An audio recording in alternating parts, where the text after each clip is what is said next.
Okay, so we'll go from a cold start.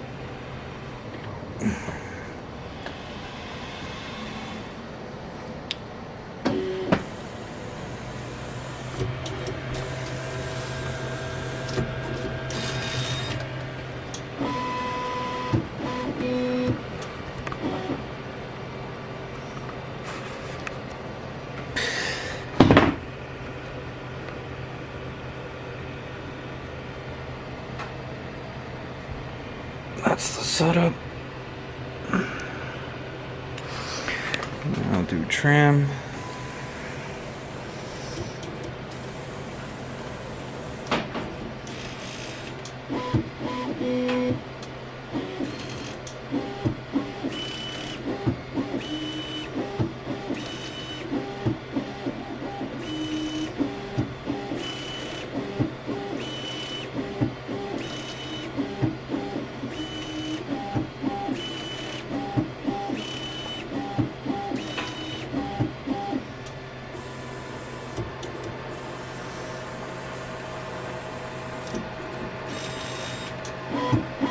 So, main improvements are now we can probe the front of the bed. As you can see, you can go to full zero on the front, and then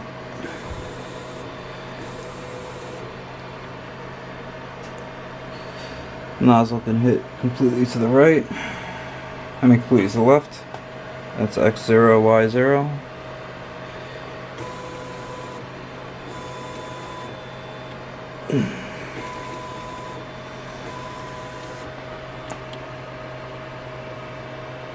Come all the way to the right.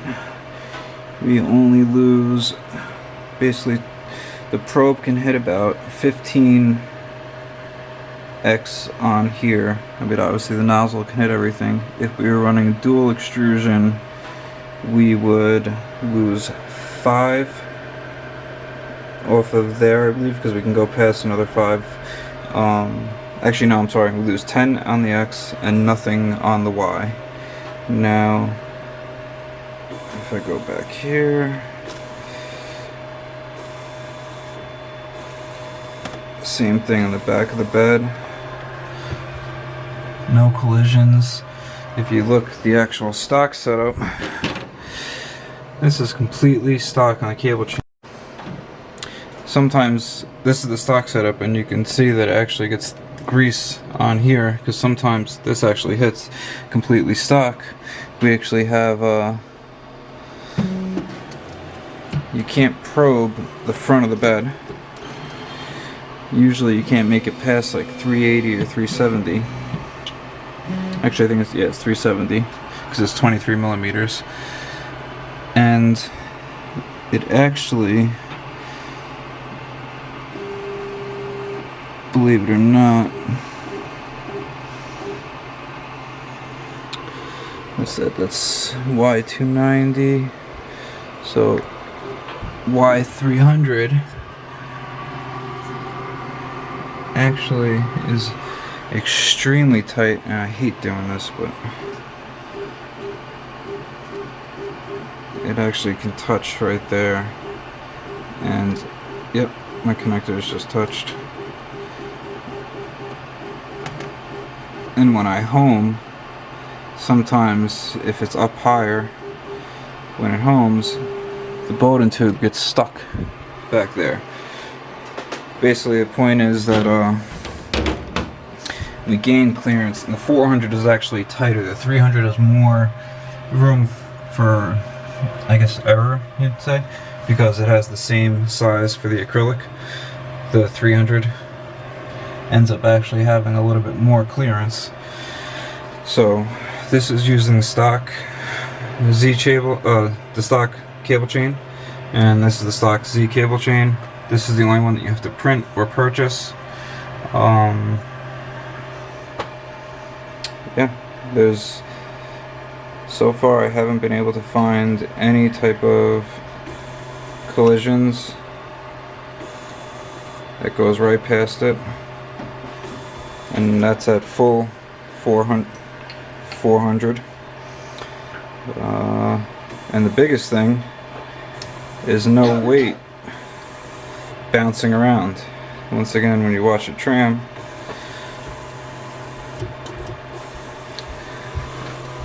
the nozzle isn't getting moved at all, which is not as big of a problem in the 300, but guys with the 400 know, you know, even when the printer's brand new, it does a little bit, but as it gets older and it gets sloppier, that can move the nozzle up and down about 1 millimeter to 2 millimeters sometimes. Like when it's going real fast, when I actually measured it, it was really bad. Let's see, even my 300 has way less hours on it because it's newer, and it and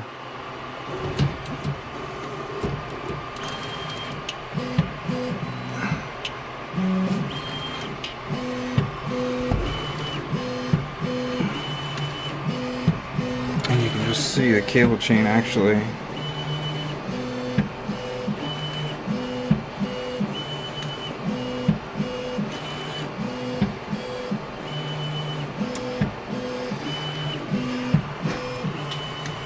how much weight actually adjusts.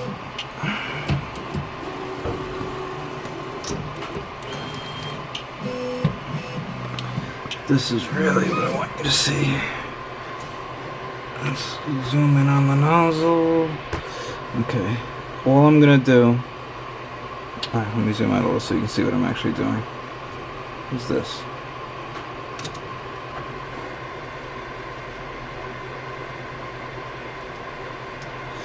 Actually, let me rest the camera. The camera doesn't move at all.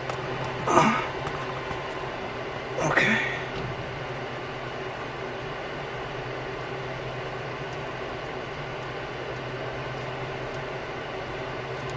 And all I'm doing is one finger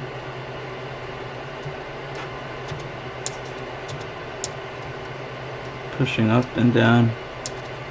It's not much, but it's enough. When you're printing at a 0.2 or 0.1 layer height, that's a decent difference. And it's actually way worse if I move towards the back.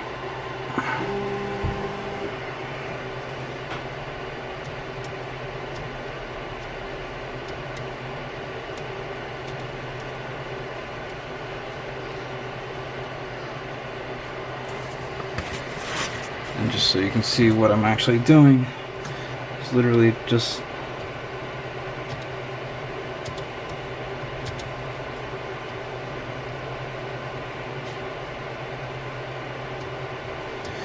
yeah. Now on the 400, way worse. Even with high wind rails, the LDO preloaded rail actually was a little better than the high wind rail, even though the price was way different. But yeah, this is pretty much works perfect. The we do have to take some links out of the Z, but we still have full motion.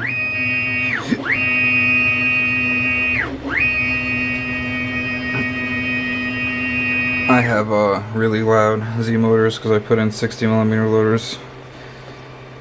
Okay, so this is Z500, and we still have a little bit left. But as you can see, you're gonna have other problems before that becomes an issue. So my suggestion is really not to print 500 with a direct drive. And Voron too, honestly, probably. But that's at $495, as you can see. There's a little bit of room.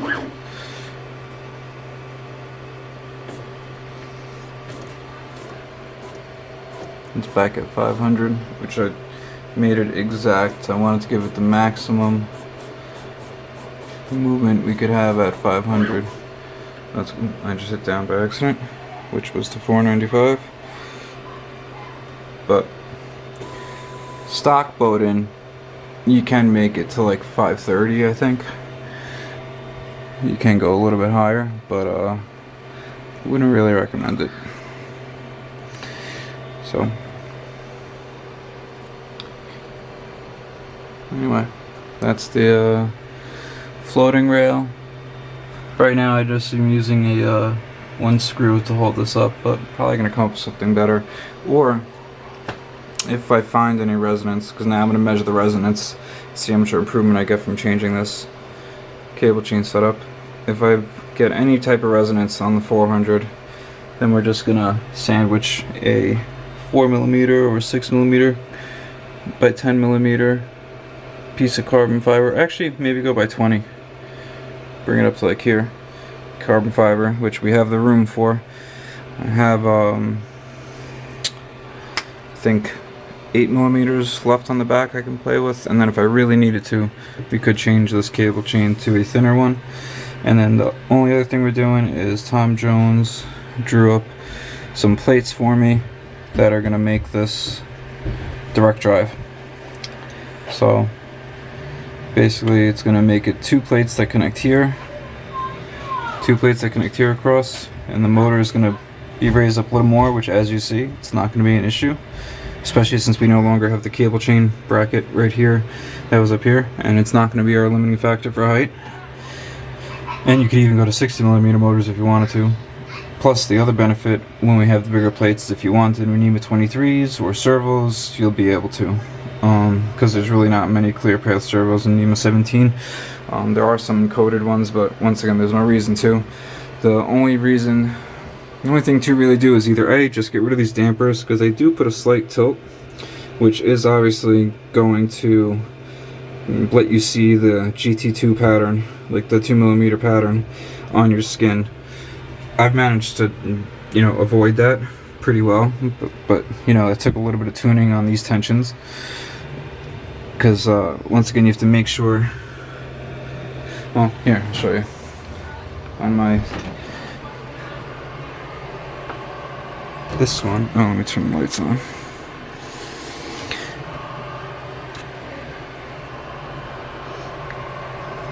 I think you can kind of see the motor tilted a little bit. This has the stock dampers on it. This one has upgraded dampers on it. But I just don't see the reason to run the dampers. We have trinamic drivers. It's really not loud at all, so I'm going to take them back off. And then theoretically it shouldn't be any noise. I mean, it shouldn't be any difference in print, because GT2 aren't supposed to have any lash, but an extra loop is an extra loop. So we'll see. Once again, there's no reason not to if we're gonna fix this stuff anyway, because this chews up the belts. So if we can go to true real pulleys instead of these double stacked, real idlers instead of these double stacks, that should help things. Because a lot of people, well, if you reach back behind there, you're gonna find powder. I think you can see it in my picture. I have it too. I already had to change one of my belts. I avoided changing the other one because I wanted to wait till I fix that path, which part of it is because the belts aren't cut perfectly straight, and part of it I think is those double stacks have no room between the shoulders. They're exactly, I think, 6.5mm or 6mm. Meanwhile, these are more like 8mm, so they have a little bit of. Actually, there might be 9.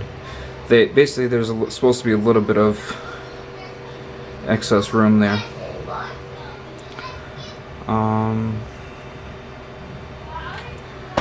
Only other thing was I had someone asking about the buck converter, because they had a problem, which you can't really see it in this picture.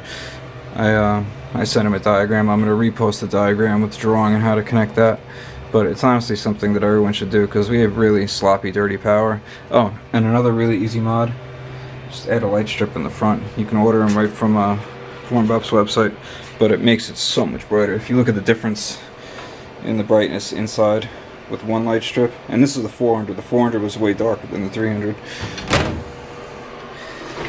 but you can really see this one has light from the window, and it's still easier to see stuff.